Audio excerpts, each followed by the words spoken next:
Desa Gantarwangi adalah desa kecil yang dikelilingi hutan lebat di 3 sisi. Di sisi timur desa itu terdapat satu kawasan yang disebut warga sebagai hutan larangan. Tidak ada yang berani masuk ke sana. Bahkan sekadar mendekat pun sudah dianggap melanggar adat. Konon, hutan itu bukan sekadar tempat tumbuh pepohonan tua, melainkan wilayah para penghuni gaib yang telah menandai batas kekuasaan mereka.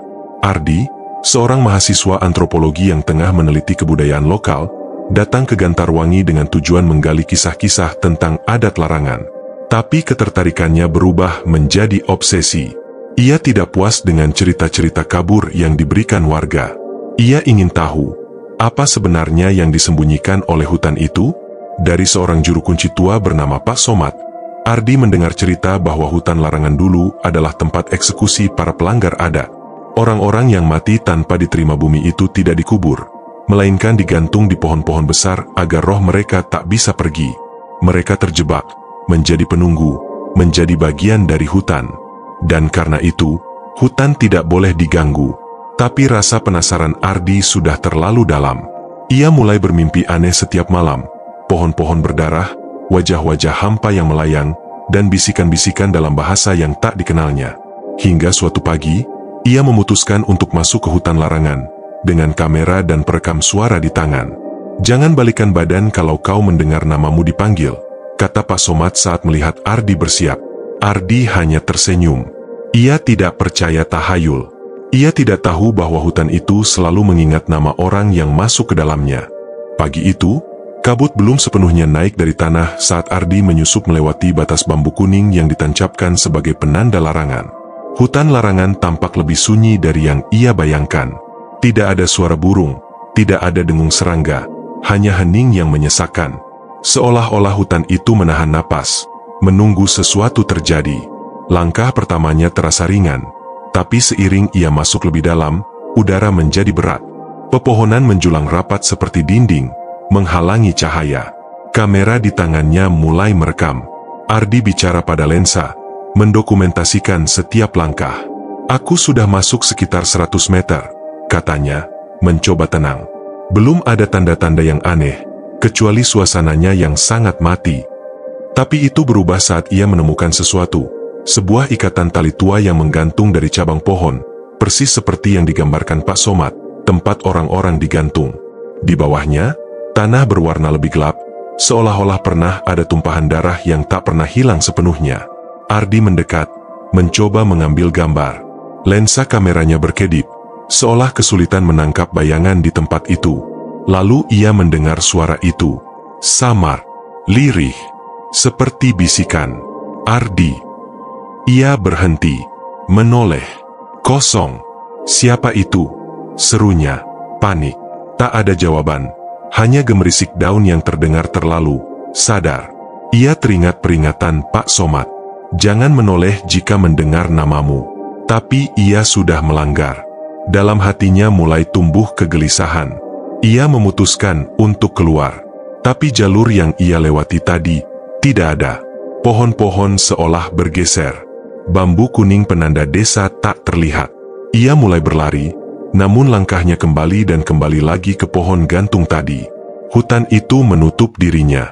Sementara itu di desa, Pak Somad mulai merasa gelisah. Seekor burung hantu yang biasanya diam di pohon depan rumahnya, mulai terbang melingkar-lingkar sambil bersuara serak. Tanda, pertanda buruk. Malam itu, warga melihat sosok bayangan berdiri di batas desa.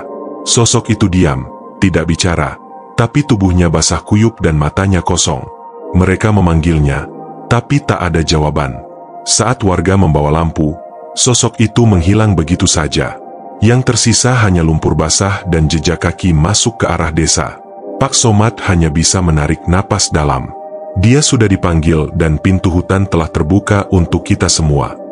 Di dalam hutan, Ardi mulai kehilangan arah dan waktu. Siang terasa seperti malam. Suaranya menggema sendiri, seolah-olah ia berbicara dengan bayangannya. Ia mulai melihat sosok-sosok berdiri di kejauhan, orang-orang tanpa wajah, hanya rongga hitam dan tubuh yang membatu. Mereka berdiri diam, tapi selalu mendekat setiap kali Ardi berpaling. Di sekelilingnya, suara bisikan itu makin jelas, makin sering menyebut namanya. "Ardi, kamu sudah lihat?" "Jangan keluar." Ia berteriak, tapi hutan tidak pernah menjawab. Lalu ia sadar, kamera yang ia bawa mati total. Ponselnya menunjukkan jam yang tak bergerak. Tangannya bergetar saat menyadari sesuatu. Ia belum makan, belum minum, dan tidak tahu sudah berapa hari ia berada di dalam. Tapi tubuhnya tak merasa lapar. Hutan itu menghisapnya perlahan. Dan saat ia mencoba mencoret batang pohon sebagai penanda jalan, luka yang ia buat hilang dalam hitungan menit. Hutan menolak ditandai. Ia bukan hanya tempat. Ia adalah makhluk. Dan Ardi adalah tamunya. Sementara Ardi tersesat di dalam perut hutan larangan, di desa Gantarwangi terjadi perubahan yang mengusik batin para tetua. Sejak Ardi menghilang, anomali mulai bermunculan. Bayi-bayi menangis tanpa sebab setiap malam, sumur-sumur mengering, dan ayam jantan berkokok di tengah malam. Semua itu adalah tanda-tanda retaknya batas antara dunia manusia dan dunia gaib. Pak Somad, juru kunci tua itu, tahu bahwa sesuatu telah berubah. Ia mendatangi balai desa dengan membawa pusaka warisan, sebuah batu pipih berwarna hitam dengan ukiran kuno. Batu itu hanya dipakai dalam keadaan darurat, untuk memanggil penunggu hutan dan membuka kembali jalur komunikasi dengan yang tak kasat mata. Dulu, desa ini pernah hampir musnah karena ada yang melanggar, kata Pak Somad pada para tetua. Waktu itu, mereka kirim tumbal, seorang anak muda. Tapi tak semua tahu bahwa hutan itu tidak pernah puas. Ia hanya tidur sementara. Kini Ardi telah masuk tanpa restu, tanpa ritual, tanpa izin. Dan hutan menuntut keseimbangan. Di dalam hutan, Ardi sudah kehilangan pegangan pada realitas. Ia berjalan tanpa arah, terkadang menghindari sosok-sosok yang muncul dan hilang di balik pepohonan. Kadang ia mendengar suara tangis anak kecil, kadang suara tawa perempuan yang melengking di antara dedaunan. Tapi yang paling sering adalah bisikan namanya sendiri. Pada malam yang entah keberapa, Ardi menemukan sesuatu yang tak seharusnya ada, sebuah rumah tua, berdiri di tengah hutan. Rumah itu tampak seperti rumah adat desa, tapi seluruhnya ditumbuhi lumut, dengan dinding kayu yang menghitam dan atap ilalang yang hampir runtuh. Namun dari dalam rumah itu, ada cahaya. Cahaya lampu minyak, bergoyang lembut seperti menyambutnya. Dengan ragu, Ardi melangkah masuk. Di dalamnya, ia menemukan seorang perempuan tua duduk membelakanginya, menganyam daun lontar. Tubuhnya kurus, hampir tinggal tulang. Ia berbicara tanpa menoleh. "Kamu bukan yang pertama," katanya pelan. "Tapi kamu bisa jadi yang terakhir, kalau tahu apa yang harus kau beri." "Apa maksudnya? Siapa Anda?" tanya Ardi. Perempuan itu tertawa, tawa pelan yang memanjang.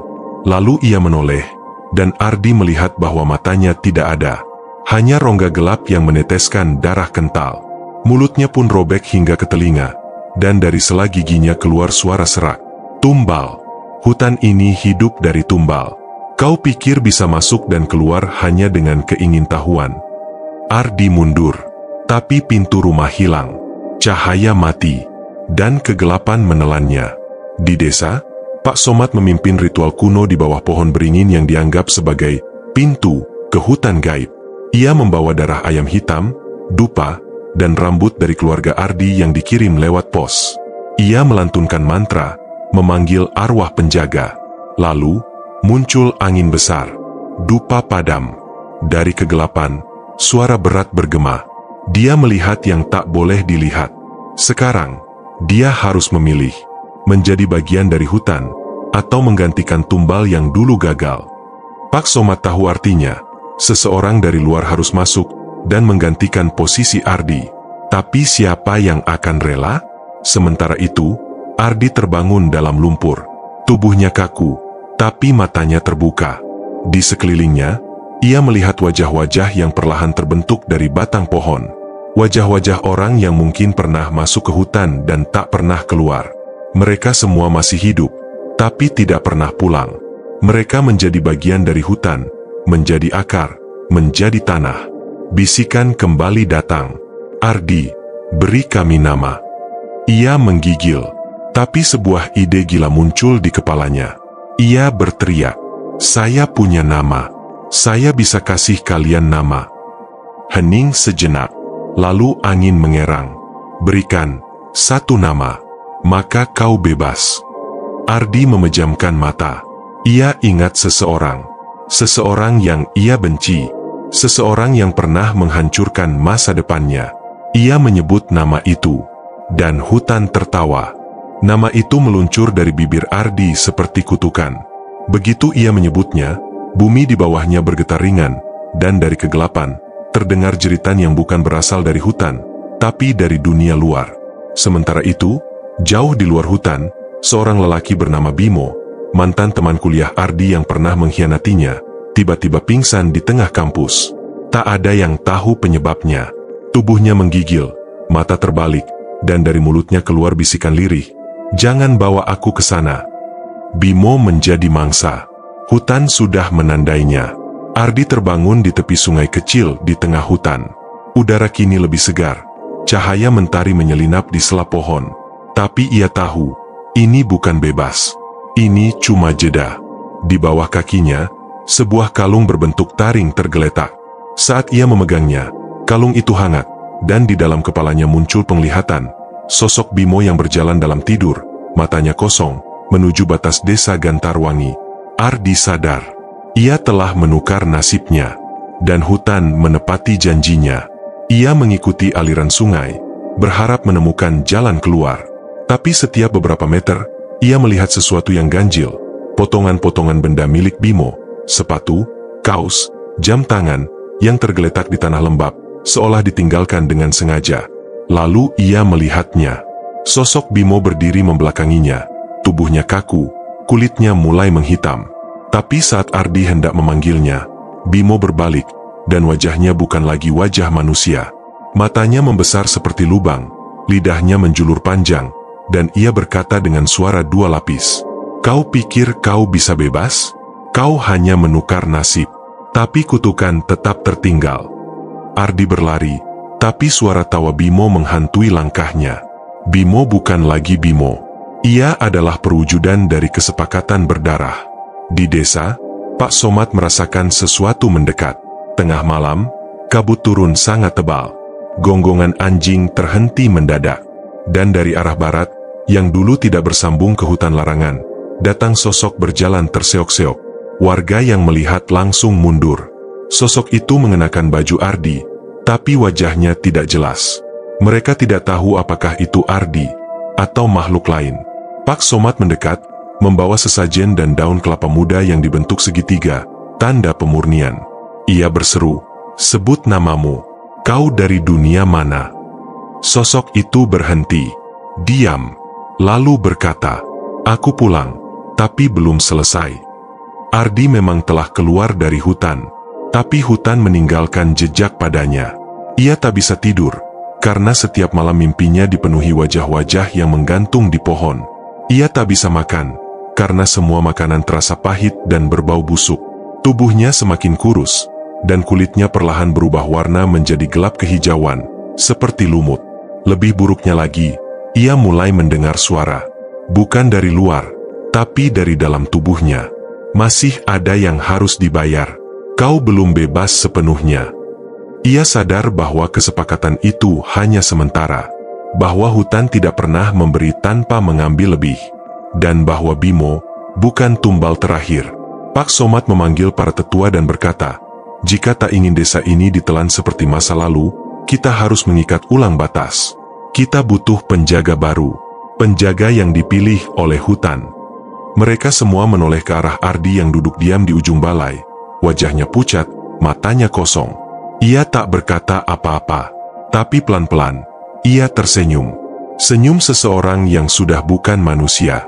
Di malam berikutnya, satu persatu warga desa mendengar suara di depan rumah mereka. Ketukan lembut 3 kali. Bila dibuka, tak ada siapa-siapa.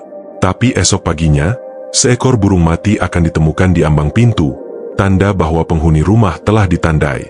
Ardi tak terlihat lagi di desa sejak malam itu. Tapi kadang, saat kabut turun dan suara gamelan terdengar samar dari dalam hutan, orang-orang bersumpah melihat sesosok lelaki berdiri di tepi pepohonan, menunggu sesuatu atau seseorang.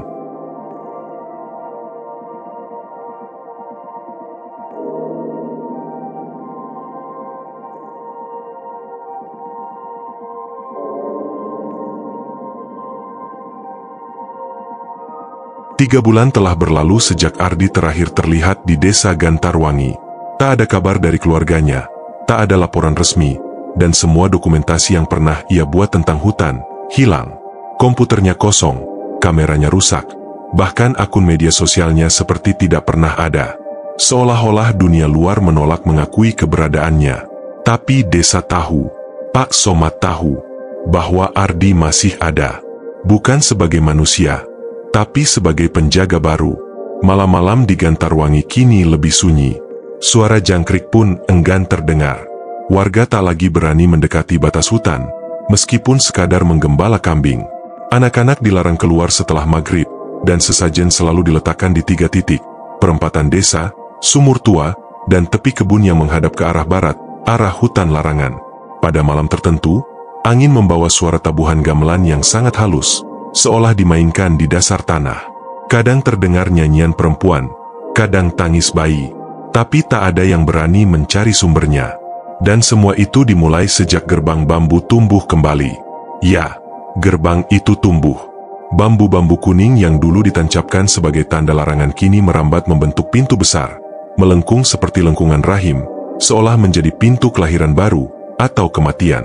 Warga yang peka melihat bahwa bambu itu tak pernah layu, tak bisa dipotong. Dan setiap malam Jumat Kliwon, gerbang itu terbuka, walau tak ada yang melihat siapa yang keluar atau masuk. Di dalam hutan, dunia berjalan dalam irama yang berbeda. Ardi kini berdiri di tengah pelataran kecil, dikelilingi pohon-pohon yang membungkuk seperti sedang menyembahnya. Tubuhnya berubah, rambutnya panjang, matanya gelap legam, dan kulitnya berlapis lumut tipis yang berpendar saat malam. Ia tidak lagi lapar, tidak lagi tidur. Ia hanya menunggu. Di sisinya, berdiri makhluk-makhluk lain, wajah-wajah tanpa nama, bekas tumbal yang gagal atau yang diserahkan tanpa upacara. Mereka adalah pasukan sunyi yang tak bersuara. Hutan menyerap mereka, dan kini mereka tunduk pada satu pemimpin, penjaga gerbang. Ardi mengangkat tangan, dan akar pohon menjulur naik dari tanah, membentuk simbol kuno. Ia tak berbicara dengan kata, tapi hutan mendengar pikirannya. Waktunya mendekatkan dunia luar. Mereka harus tahu bahwa hutan tak bisa terus dilupakan. Di kota, seorang peneliti muda dari universitas besar bernama Sari menemukan artikel blog lama, arsip digital milik Ardi yang tak sengaja terindeks kembali oleh mesin pencari. Artikel itu berbicara tentang hutan larangan, mitos tumbal, dan keberadaan desa terpencil yang tak muncul di peta manapun. Penasaran, Sari memutuskan melakukan ekspedisi kecil. Dan pada suatu pagi, ia sampai di Gantarwangi.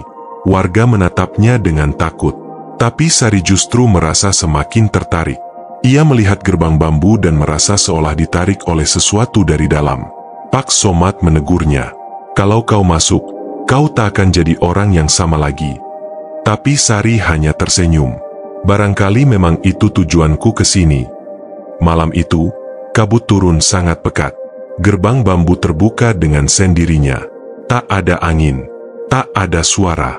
Sari melangkah masuk. Dan dari kejauhan, seseorang menunggu di tengah kabut, berdiri tegak dengan tatapan yang penuh kuasa. Ardi. Senyumnya perlahan muncul, tak menyeramkan, tapi menenangkan. Seolah pertemuan mereka adalah sesuatu yang sudah ditakdirkan sejak lama. Kau datang, tepat waktu, ucapnya dalam hati, dan hutan menjawab dengan gemuruh dari dalam tanah. Di luar hutan, esok harinya, warga menemukan sesuatu di tepi batas. Sebuah kamera lama yang tergeletak, dan di dalamnya, satu foto. Foto itu menunjukkan seorang perempuan muda tersenyum, dan di belakangnya, berdiri sesosok lelaki dengan mata hitam dan rambut panjang, yang kini telah menjadi bagian dari hutan. Dan tertulis di belakang foto itu, penjaga telah memilih pengganti. Tapi hutan tidak tidur. Ia menunggu. Siapa yang selanjutnya menyeberang, tidak akan kembali sama.